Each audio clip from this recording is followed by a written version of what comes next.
Hello everyone, my name is Sasan and I'm going to be presenting a very basic demo of Microsoft Project for our project management course at Schulich School of Business, course code MGMT 6700. So let's go ahead and open up our Microsoft Project. What I have on my laptop, as you can see, is MS Project 2010, but this demo is applicable to the newer versions as well. So let me open up Microsoft Project. So this is the common view of Microsoft Project window. So this is going to be your task list. This is going to be your Gantt chart where you see the bars and that shows the duration of each task. And this is your timeline. So from start to finish date, and we can set up different tasks here. So what we're going to do here, we're going to use the simple project that we had in the course. It was called Call Business Center. It was in class 4, slide 43. So what I'm going to do, I'm going to type in the task names one by one. So you can just go ahead and type in the task names. And to just make it a little bit faster, I have a little cheat sheet here. So what I'm going to do, I'm going to just copy paste these guys and paste them here. All right, so these are the tasks that you could see in slide 43.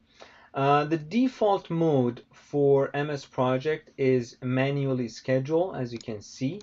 So if you go to, as you can see here under task, we have two options, manually schedule or auto schedule.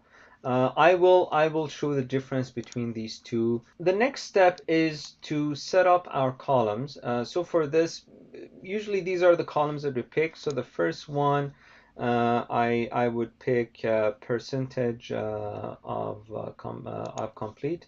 The next one I would pick duration, then start, then finish, and predecessors. So these are the columns that we pick for this. All right, so I'm going to go ahead and set the start date for our first task. So the start date, I'm going to pick today. Set the duration based on slide 43. The duration is 5 days. The default is days, by the way. You can change it. If you double click on the task, you can, or even here, you can change it to weeks. All right, but I'm going to stick to days for now. Okay, so then the next one, construction plans, is related to application approval. It's going to start right after that. So application approval is a predecessor for construction plan. So we're going to put the task line number here. So 1. So as you could see in our Gantt chart, so this task, construction plan, starts right after application approval. So the duration for construction plans is 15. So I'm going to go ahead and do that. The next one is a traffic study, and then it is also related to application approval. So the predecessor is application approval. The default, by the way, is finish to start for all of these tasks. We can change it later, but the default is finish to start. If you want to change it to something else, let's do it right now. So let's double click on the task. So as you can see, the predecessor under predecessor tab, so you see application approval, the type is finish to start. I can do it start to start. So it's going to start right at the same time. So you can see that you can change the relationship between these two. And also you see the SS here. Okay, so I'm going to switch it back to the default, which is finish to start. Set the duration as 10 days. Move to the next one. Again, the predecessor is application approval. 1. The duration is 5.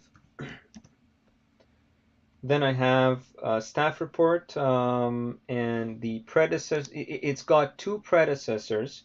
So it's going to start when both construction plans and traffic study are finished. So in order to put two predecessors, you use comma, 2 and 3, duration, 15.